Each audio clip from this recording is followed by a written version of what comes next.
this moral code, if we lived by that today, what a world we would live in. What an amazing world we would live in. Hi, my name is David Kaplan. Today, I'm here to interview Rabbi Pinchas Taylor. My name is Pinchas Taylor. I'm a rabbi in South Florida. I have an organization called the American Faith Coalition, which seeks to teach all people from all faith backgrounds about God and how to integrate spirituality into their life and what it means for all human beings to live a righteous life in our modern world. This was something that was always very meaningful to me. So I grew up in a household that wasn't card-carrying Orthodox Jews. I decided that I wanted to become a rabbi and pursue a religious lifestyle about age 15. And when I was 15, being that I grew up in a secular household, I had a lot of non-Jewish friends. And I really liked these guys, really care about them. And when I was becoming more religiously observant, I started thinking, well, what's going to be with what's going to be with my friends? Like not that I was looking to break off the relationship, but I wanted to be. I know we don't convert people, and so I was thinking, like, how can I be like a good example to what it means to live a godly life and help them in a spiritual way, sort of like find their place in God's world. And so it was always something that was deeply meaningful to me to be, have my arms around the non-Jewish world as well, and to help anyone that wanted to connect with God and live a more purposeful life to be able to do that. So one of the key elements of leading a righteous life is the 7 Noahide Laws. And so I'd like to ask you if you would explain what those 7 Noahide Laws are, a little bit of the background of how they were determined. I just want to preface with this idea that Jewish people are often called the people of the book. And really that's kind of a misnomer. And the reason that it's a misnomer is because a lot of our tradition and the understanding of the Hebrew Bible is about oral engagement. It was meant to be something transferred from father to son, parent to child, teacher to student, generationally. So accompanying this, the verses in the Torah, the stories, the commandments, is a whole oral accompaniment of how exactly these things are meant to be carried out. And so the 7 laws of Noah are derived from the Hebrew Bible. It's from the book of Genesis, where God is talking to Adam and Eve and commanding them not to eat from the tree of knowledge. It's in Genesis chapter 2. And from one of the verses, the oral tradition has taught that from a homiletical explanation, that the words in those verses are expressing different laws, 7 laws in particular, that all humanity is meant to live by. And those laws for a moral life are not to worship idols, right? To believe in God, not to worship idols, to not blaspheme God, not to curse God or curse God's name, not to steal, right? Not to take things from people, not to engage in certain illicit relationships, like you shouldn't commit adultery, not to murder, right? That's also a big one.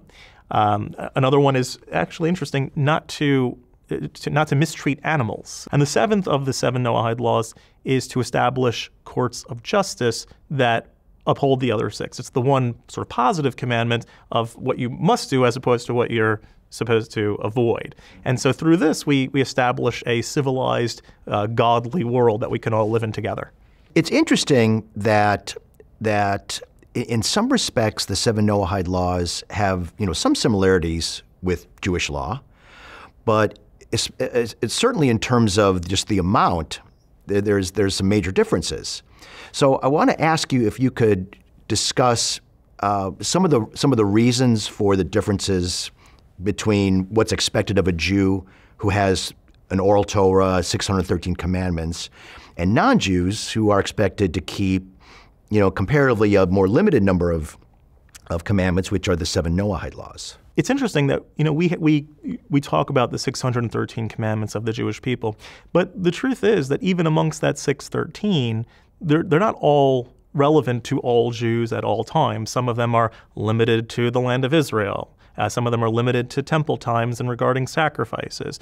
Some of them are only for men. Some are only for women. Some are only for the priests and only for the prophets. And so we say 613, and that is the magic number, but it's not like all of us are are obligated in all 613 in the same way at the same time. It's interesting also, just for clarity's sake, the 7 laws really are not only 7 laws. They're more like 7 bullet points, because each of the 7 laws can contain within it multiple instructions that would be under the same God. So not worshiping an idol also means, okay, well, that means you have to believe in God, right? Because you could be an atheist and you're not worshiping idols, but you're not worshiping anything, right? So it means that you believe in God. And that includes also loving God and fearing God and praying to God. These are all things that are encapsulated in these 7 basic principles. Let's talk a little bit about the actual 7 Noahide laws, because it's interesting. They seem, and I like your perspective on this, they seem to be modeled after the 10 Commandments, the Jewish 10 Commandments. There's a lot of similarities, but there's of course 7 and not 10. Why there is 7 versus the 10 for the Jewish people, and maybe why there are some differences in the Noahide laws versus the 10 Commandments in the Hebrew Bible. The primary goal of the 7 Noahide laws, and truthfully the goal in Judaism, which kind of differentiates it from other religious philosophies out there, is that many religious philosophies view religion and spirituality as something as like removing yourself from the world, right? The ultimate spirituality would be something like celibacy, fasting, living a life of poverty, removing yourself from the world, meditating in the Himalayas, whatever it is, leaving the world. Judaism is very much focused on living a sanctified life within the world. And so the undergirding premise of the Noahide laws, because that's part of Torah, that's God's instructions to the non-Jewish world, right, is to live a moral, godly life. And so the undergirding principle among all of them is that this is going to integrate godliness and settledness into society. The 10 Commandments add things that are not necessarily part of creating a moral society, like having a Sabbath day that's designated towards the worship of God and sort of disconnecting and reconnecting to what we're really supposed to be connected with. That is not something that is obligatory for settling the world, and therefore it's not included in the 7 laws of Noah. Right? That doesn't mean that a non-Jewish person shouldn't have time that they commit to themselves to pray to God, to connect with their families. Obviously, that's something that would be beneficial to everyone. But it's not something that is part of making a settled society and creating a world peace. So that's why it wouldn't be included. Obviously, it'd be something encouraged, but it's not something obligatory, because the only things that are included are things obligatory to create a civilization. We as Jews have an obligation to encourage non-Jews to follow the 7 Noahide laws. Can you talk about why it's important for Jews, to espouse this position? The Torah believes, the Torah worldview, is that this world is meant to be a place that reveals godliness. Simple as that.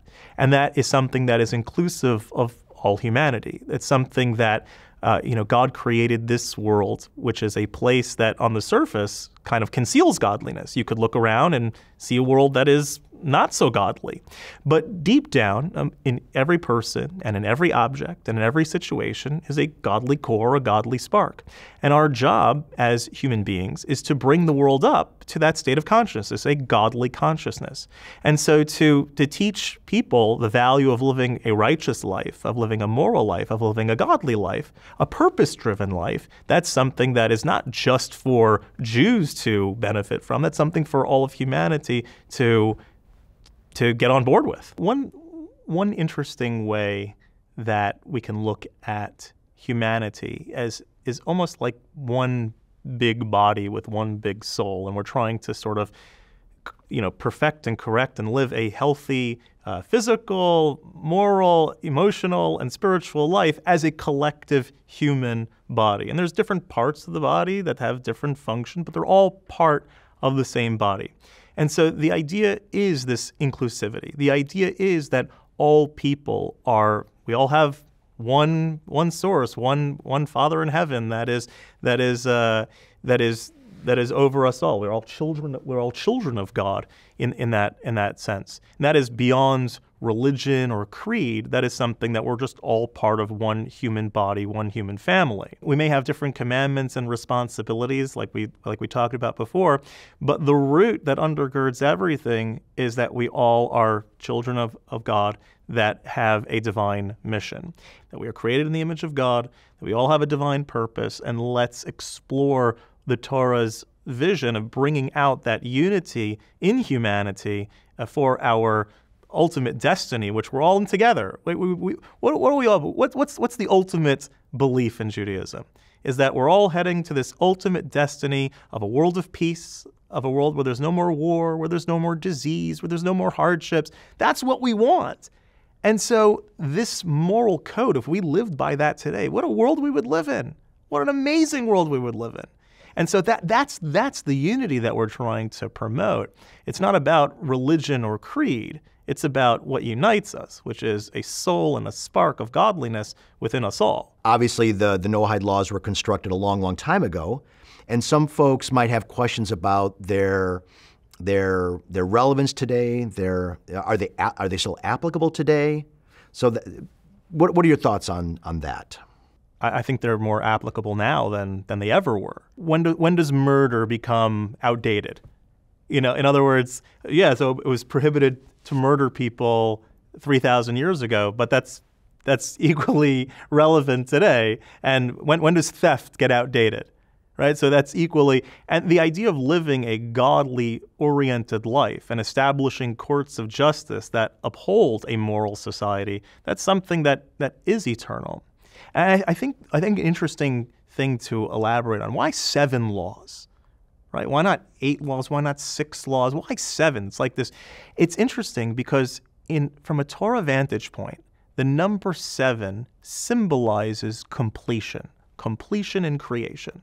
And that's why there are 7 days in a week. God creates the world in 6 days, rests on the 7th, because the structure of time is complete in this number 7. It's this magic, holy, special number. That's why there's 7 continents. That's why there's 7 notes on the music scale, right? Don't ask me to sing them, do, re, mi, fa, right? That's 7 notes on the music scale. There's 7 colors of the rainbow, Roy G. Biv. Right? So 7 is this magic number, if you will. It's this significant number that symbolizes completeness. That's why there's not 3 Noahide laws or 50 Noahide laws. All of humanity finds completion in the number 7. So, Rabbi Taylor, do you have any closing remarks on the subject of the 7 Noahide laws or anything in general? The one key message I think that it's always important for us to remember is that the fact that you were born means that you have a purpose. God doesn't make anything or anyone superfluously. You are here because God wants you here, and you have something that you uniquely, and only you uniquely, can contribute to the world. That's something that is guided by the guiding philosophy of the Torah. That's the instruction manual that God lays out our purpose in. And if I can be of any help to anybody out there that is looking for a resource, my organization, the American Faith Coalition, would be more than happy to be of service. If you'd like to study with us, you can go to arcprogram.org. Be happy to welcome you into the program to learn more about God's purpose for everybody. If you enjoyed meaningful conversations like these, please hit the subscribe button.